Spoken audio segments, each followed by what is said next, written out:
Hello, this is Jerome Srilia, and today I'm going to share to you the NSCM 2025 Philippine Mythical Creatures. Philippine Post Office. It has a serial number of 0169. And then I also have other one. It's 0170. I think I'm gonna keep this one.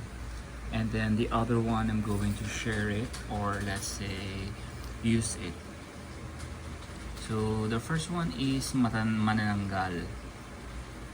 Manananggal is nakakatakot to, but parang ginawa nilang cute dito but still nakakatakot siya.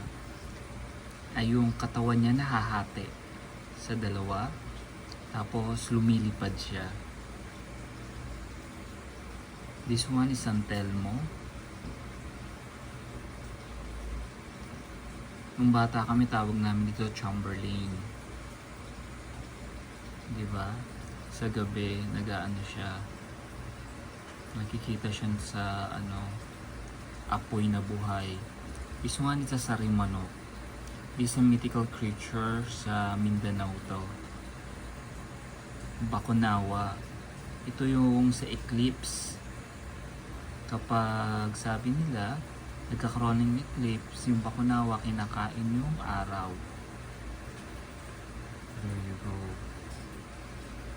Actually marami siya sa set, pero itatago ko siya. Medyo napamahal nga ako kasi ang dami kong binili na stamps Nauubusan kasi ako ng stamps.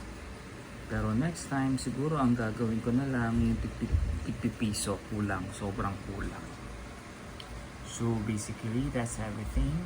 Thank you for watching. Bye for now.